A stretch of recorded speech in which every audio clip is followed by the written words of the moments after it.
بسم اللہ الرحمن الرحیم۔ ایک عالی نسب، خوب روح اور نیک نام شخص جس کے لیے جوانی میں متعدد شادیاں کرنے میں معاشرتی اور معاشی لحاظ سے کوئی ممانعت نہ ہو، اس کے زمانے میں ایک سے زائد شادیوں کو کسی طرح کا کوئی عیب بھی نہ سمجھا جاتا ہو، پھر بھی وہ اپنے سے 15 سال بڑی ایک بیوہ عورت کے ساتھ زندگی کے بہترین سال گزار دے، پھر 50 سال کی عمر کے بعد شادیاں کرے بھی، تو مختلف خاندانوں اور قبائل کی اکثر ان بیوہ عورتوں سے ہی جو فطری طور پر جنسی تحریک کے لیے کوئی خاص رغبت بھی نہ رکھتی ہوں، پھر بھی کوئی یہ کہے کہ یہ متعدد شادیاں تو اس نے خواہشات نفسانی کی وجہ سے کی تھیں، کتنی غیر حقیقی اور ناانصافی والی بات ہوگی۔ اگر صرف یہی ایک وجہ تھی تو 50 سال بعد جو شادیاں کیں وہ تو کم از کم انہی خوبصورت کنواری لڑکیوں سے کرنی چاہیے تھیں، جبکہ ان کے پاس حکومت و طاقت بھی تھی، حکومت بھی عام نہیں کہ چند علاقوں پر ہو، وہ تو لوگوں کے دلوں پر حکومت کرتے تھے، لوگ ان پر جانیں قربان کرنے کو تیار تھے۔ حقیقت میں جس طرح حضور صلی اللہ علیہ وآلہ وسلم کے باقی ہر عمل کے پیچھے بھی کوئی نہ کوئی حکمت ہوتی تھی، اسی طرح آپ کی زندگی کا یہ پہلو بھی حکمتوں سے خالی نہ تھا۔ حضور صلی اللہ علیہ وآلہ وسلم کی ازواج کی کچھ اہم حکمتوں کا تذکرہ پیش خدمت ہے۔ اسلامی انقلاب کی وسعت تک پہنچنے کے لیے تعلقات کی وسعت اور مختلف خاندانوں اور با اثر قبائل کا تعاون ایک بنیادی ضرورت تھی۔ اس غرض سے حضور صلی اللہ علیہ وآلہ وسلم نے بہت سی شادیاں کیں۔ یہ سب نکاح مختلف قبائل سے تھے، جن میں سے اکثر کا سبب تالیف قلب یا سہارا دینا تھا، یا ان خاندانوں سے تعلق و رشتہ کی مزید گہرائی مقصود تھی، یا ان رشتوں سے اسلام کو تقویت اور اللہ کی خوشنودی مقصود تھی۔ حضرت عائشہ رضی اللہ تعالی عنہا سے شادی ایک ایسے محبوب ترین رفیق اور دوست سے رشتہ کی استواری تھی جس نے مکہ کے مشکل ترین دور میں آپ صلی اللہ علیہ وآلہ وسلم کا ساتھ دیا تھا۔ معراج کی حیران کن خبر سب سے پہلے انہوں نے عام کی۔ غار ثور کی ہولناک تاریکی میں آپ صلی اللہ علیہ وآلہ وسلم کا ساتھ دیا۔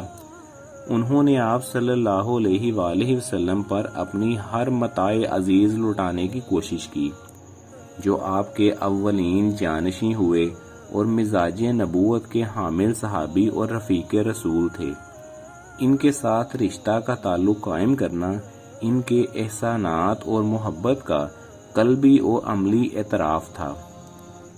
اس کے علاوہ حضرت عائشہ رضی اللہ تعالی عنہا کے ساتھ شادی میں حکمت یہ بھی تھی کہ آپ صلی اللہ علیہ وآلہ وسلم کے حرم میں کوئی ایسی چھوٹی عمر کی خاتون داخل ہو جس نے اپنی آنکھ اسلامی ماحول میں ہی کھولی ہو، پھر نبی صلی اللہ علیہ وآلہ وسلم کے گھرانے میں آ کر پروان چڑھے تاکہ اس کی تعلیم و تربیت ہر لحاظ سے مکمل اور مثالی طریقے پر ہو، اور وہ مسلمان عورتوں اور مردوں کی اسلامی تعلیمات پھیلانے کا مؤثر ترین ذریعہ بن سکے۔ چنانچہ ہم دیکھتے ہیں کہ حضرت عائشہ رضی اللہ تعالی عنہا نے اپنی اس نو عمری میں کتاب و سنت کے علوم میں گہری بصیرت حاصل کی، اسوہ حسنہ اور آن حضور صلی اللہ علیہ وآلہ وسلم کے اعمال اور ارشادات کا بہت بڑا ذخیرہ اپنے ذہن میں محفوظ رکھا، اور درس و تدریس اور نقل و روایت کے ذریعے سے اسے پوری امت کے حوالے کر دیا۔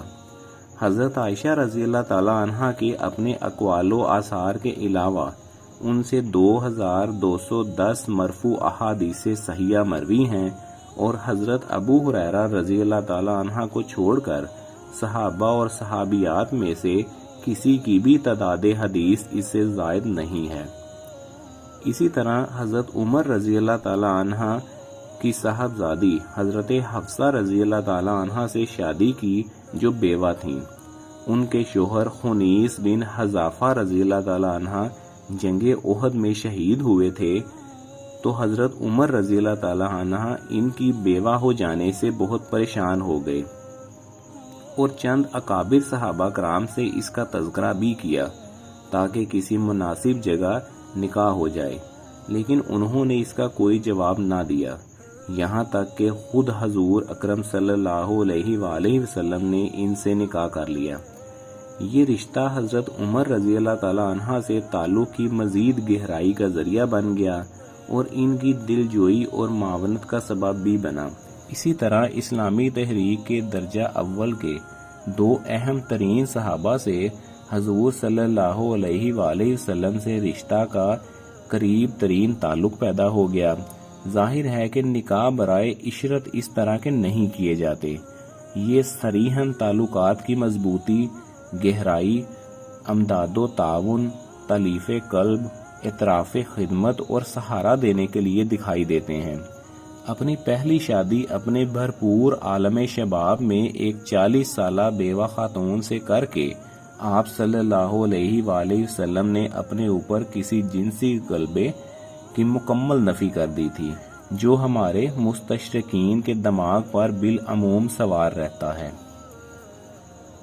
متعدد شادیوں کی ایک ظاہری حکمت یہ بھی تھی کہ حضور صلی اللہ علیہ وآلہ وسلم کو ایک ایسی قوم سے سابقہ درپیش تھا جو تہذیب و تمدن میں بہت پیچھے تھی اور جس کی معاشرتی زندگی بہت ہی غیر منظم اور بے ہنگم تھی۔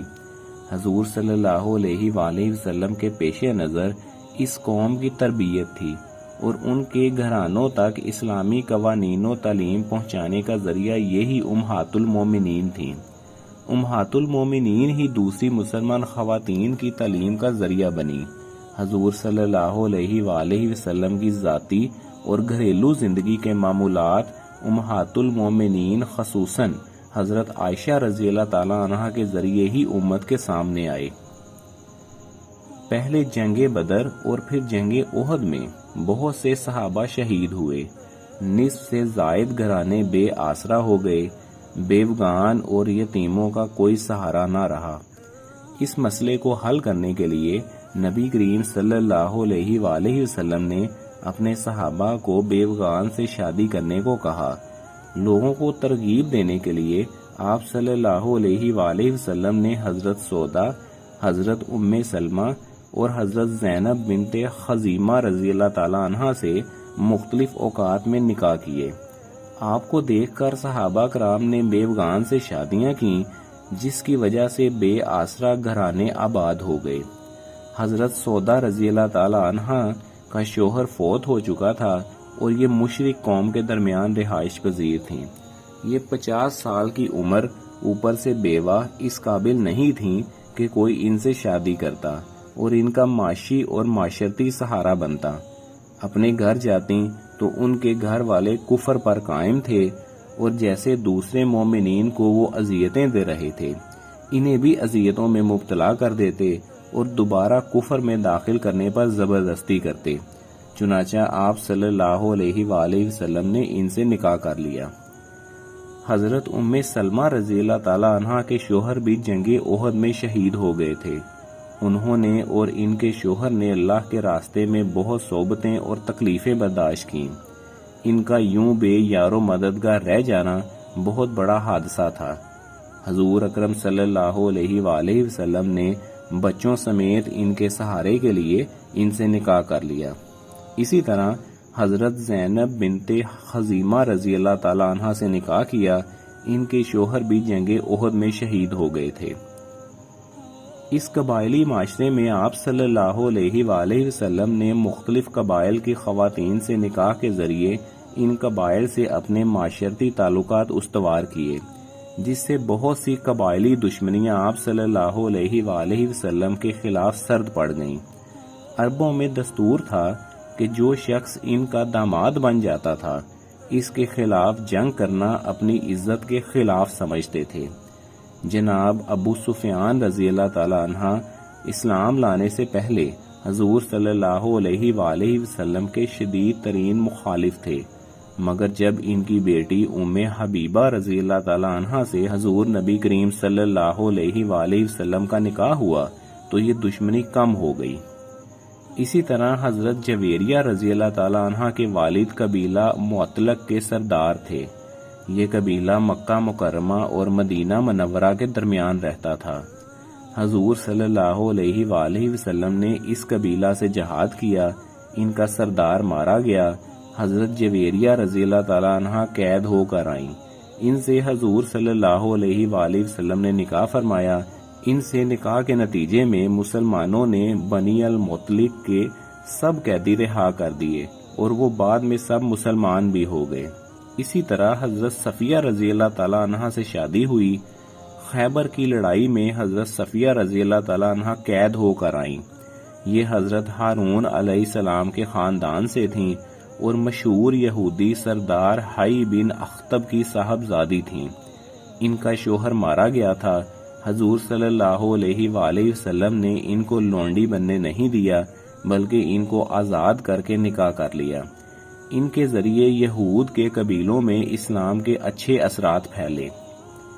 ان شادیوں کا مقصد یہ بھی تھا کہ لوگ حضور صلی اللہ علیہ وآلہ وسلم کے قریب آ سکیں، اخلاق نبی کا مطالعہ کر سکیں تاکہ انہیں راہ ہدایت نصیب ہو۔ حضور صلی اللہ علیہ وآلہ وسلم کے نکاح کے ذریعے مختلف قبائل سے رشتے قائم ہوئے اور بہت سے قبائلی جھگڑوں کا کلا کما ہوا۔ اس کی ایک مثال میمونہ رضی اللہ تعالی عنہ سے نکاح ہے۔ ان کی وجہ سے نجد کے علاقے میں اسلام پھیلا۔ معاشرہ کی جاہلی رسم و رواج کو توڑنا بھی آپ صلی اللہ علیہ وآلہ وسلم کے فرائض میں شامل تھا۔ جاہلی معاشرے میں منہ بولے بیٹے کو حقیقی بیٹا سمجھا جاتا تھا۔ جو حرمتیں سگے بیٹے سے متعلق ہوتی تھیں وہی حرمتیں منہ بولے بیٹے سے بھی وابستہ ہوتی تھیں۔ اس جاہلی رسم و رواج کو ختم کرنے کے لیے اللہ تعالیٰ نے آپ صلی اللہ علیہ وآلہ وسلم کا نکاح حضرت زینب بنت حجش رضی اللہ تعالیٰ عنہ سے کیا۔ حضرت زینب بنت حجش رضی اللہ تعالیٰ عنہ کا پہلا نکاح آپ صلی اللہ علیہ وآلہ وسلم کے منہ بولے بیٹے حضرت زید بن حارث رضی اللہ تعالیٰ عنہ سے ہوا تھا۔ اس نکاح کے ذریعے اللہ تعالیٰ نے منہ بولے بیٹے کو حقیقی بیٹا سمجھنے کی جاہلانہ رسم کا خاتمہ کر دیا۔ غرض یہ کہ حضور صلی اللہ علیہ وآلہ وسلم کا کوئی رشتہ ازواج بھی محض نکاح کی خاطر نہ تھا بلکہ اس میں بہت سی حکمتیں پوشیدہ تھیں۔ کوئی ایک نکاح بھی ایسا نہیں جس نے اسلامی انقلاب کے لیے راستہ ہموار کرنے میں کوئی مدد نہ دی ہو۔